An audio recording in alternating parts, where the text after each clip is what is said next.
Imagine करो आप अपने सोफे पर आराम से बैठे हो, मेरी वीडियो देख रहे हो और अचानक ग्रेविटी डिसाइड करती है कि आपका सोफा और पूरे यूनिवर्स को बेंड करना है। आपका रूम, आपका प्लेनेट और टाइम खुद भी एक ट्रैम्पोलिन की तरह स्ट्रेच हो रहा है। सुनने में अजीब लग रहा है, राइट?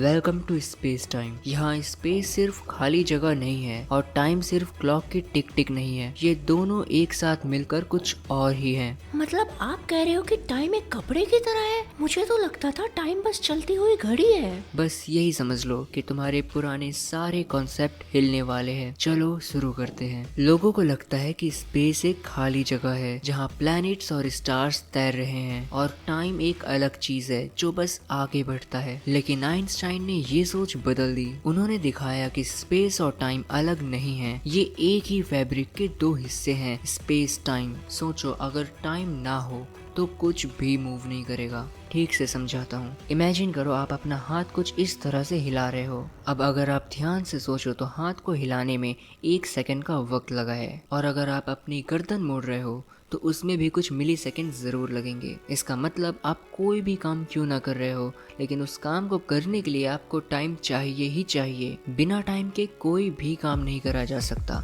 और अगर यूनिवर्स से टाइम हटा दिया जाए तो यूनिवर्स पॉज हो जाएगा, सब कुछ रुक जाएगा, थम सा जाएगा। और अगर टाइम हो लेकिन स्पेस ना हो तो भी कोई चीज़ मूव नहीं कर पाएगी, क्योंकि अब आपके हाथ को मूव करने के लिए टाइम तो है लेकिन जगह नहीं। सोच कर देखो, आपका हाथ पूरी तरह फंसा हुआ है, आपके पास थोड़ी सी भी जगह नहीं है हाथ हिलाने के लिए, तो आप हाथ मूव नहीं कर सकते, क्योंकि हाथ मूव करने के लिए आपके पास जगह होना बहुत ज़रूरी है। ऐसे ही अगर पूरे यूनिवर्स में स्पेस ना हो तो कुछ भी मूव नहीं करेगा। यानी कि कोई भी काम होने के लिए या कोई भी चीज़ मूव करने के लिए स्पेस और टाइम दोनों होना चाहिए। और स्पेस टाइम मिलके एक 4D फैब्रिक बनाते हैं जिसमें हम सब जी रहे हैं। ग्रेविटी एक मैजिकल फोर्स नहीं है जो आपको खींच रही है। ग्रेविटी असल में स्पेस टाइम के कर्व होने का इफेक्ट है। आसान शब्दों में समझाता हूँ। एक ट्रैम्पोलिन लो और उस पे एक बॉलिंग बॉल रखो। ट्रैम्पोलिन के सरफेस पर एक डिप आ गया, है ना? अब एक टेनिस बॉल को उसके पास से घुमाओ, वो नेचुरली ही बॉलिंग बॉल की तरफ कर्व होते हुए जाएगी। वैसे ही प्लैनेट्स, स्टार्स, आप और मैं, हम सब स्पेस टाइम के कर्व के साथ मूव करते हैं। तो मैं गिर नहीं रहा, मैं कर्व के साथ स्लाइड कर रहा हूँ। एग्जैक्टली। तुम एक स्पेस टाइम सर्फर हो जो यूनिवर्स के नेचुरल कर्व के साथ ट्रेवल कर रहा है। अगर स्पेस बेंड होता है तो टाइम भी बेंड होता है। किसी चीज का जितना ज्यादा मास होगा उसके आसपास का टाइम उतना ही स्लो होगा। आपके पैर एक्चुअली आपके सर से जरा से कम एज के हैं, क्योंकि वो ग्रेविटी के ज्यादा पास हैं। डिफरेंस बहुत छोटा है लेकिन है। इसका मतलब साइंस फिक्शन मूवीज में एस्ट्रोनॉट्स की उम्र धीरे धीरे बढ़ती है, ये सच है? बिल्कुल। अगर तुम एक ब्लैक होल के पास रहे तो तुम्हारा टाइम बहुत स्लो हो जाएगा। जब तुम वापस आओगे तो बाकी के लोग बुढ़े हो चुके होंगे। फिजिक्स हमें एक तरह का टाइम ट्रैवल गिफ्ट करती है, फ्यूचर में जाने का। यूनिवर्स का एक अल्टीमेट ट्रैफिक रूल है, कोई भी लाइट से तेज नहीं चल सकता। जितनी तेज आप चलोगे आपके लिए टाइम उतना ही स्लो होगा। अगर तुम लाइट की स्पीड के पास पहुंच जाओ तो तुम कुछ घंटे या दिन महसूस करोगे, लेकिन बाकी की दुनिया के लिए सालों बीत चुके होंगे। तो अगर मैं बहुत तेज भागूं तो क्या मैं अपने फ्यूचर वाले वर्जन से मिल सकता हूँ? जब तक तुम 3 लाख किलोमीटर पर सेकंड की स्पीड से नहीं भागोगे तब तक नहीं। लेकिन ये दिखाता है कि टाइम और मोशन कितने डीपली कनेक्टेड हैं। स्पेस टाइम सिर्फ एक थ्योरी नहीं है, ये हमारी डेली लाइफ का पार्ट है। जीपीएस सैटेलाइट को रोज अपने क्लॉक्स एडजस्ट करने पड़ते हैं, क्योंकि वो ज्यादा ऊपर हैं जहाँ ग्रेविटी कम है और उनका टाइम हमसे तेज चल रहा है। अगर हम ये करेक्ट ना करें तो आपके नेविगेशन ऐप आपको कॉफी शॉप की जगह किसी लेक में भेज देंगे। तो गूगल मैप्स भी स्पेस टाइम की वजह से काम करता है? बिल्कुल।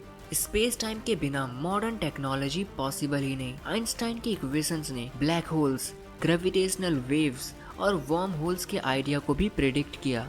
वर्म होल्स एक तरह के शॉर्टकट हैं जो थियोरेटिकली स्पेस टाइम के दो पॉइंट्स को कनेक्ट कर सकते हैं। यूनिवर्स सिर्फ एक खाली जगह नहीं है जहाँ चीजें तैर रही हैं, ये एक इंटरकनेक्टेड फैब्रिक है जिसमें स्पेस, टाइम, मोशन और ग्रेविटी एक ही कहानी का हिस्सा है। हर कदम जो आप लेते हो आप इस इनविजिबल स्ट्रक्चर पर ग्लाइड करते हो। हम सिर्फ यूनिवर्स में नहीं जी रहे, हम उसके डिजाइन के अंदर ही ट्रैवल कर रहे हैं। मुझे लगता था रूबिक्स क्यूब सॉल्व करना एक अचीवमेंट है, अब लगता है कि यूनिवर्स ही अल्टीमेट पजल है। बिल्कुल, और हमने अभी बस उस पजल का एक छोटा सा टुकड़ा ही समझा है। अगर ये जर्नी आपको इंटरेस्टिंग लगी है तो सोचो black holes, time travel paradoxes और मल्टीवर्स थ्योरीज जिन पर मैं वीडियोस बनाने वाला हूँ वो कितनी इंटरेस्टिंग होंगी। इसलिए कॉस्मिक एज को सब्सक्राइब करो और हम चलेंगे एक और कॉस्मिक एडवेंचर पर नेक्स्ट वीडियो में। आप लोगों को मेरी आवाज कैसी लगी कमेंट में जरूर बताना।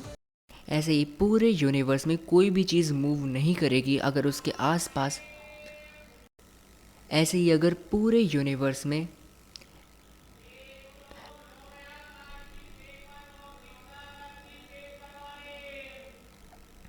ऐसे ही अगर पूरे यूनिवर्स में स्पेस ना हो तो कुछ भी मूव नहीं करेगा। अब एक टेनिस बॉल को लेकिन ये दिखाता है कि टाइम और मोशन कितने डीपली कनेक्टेड हैं।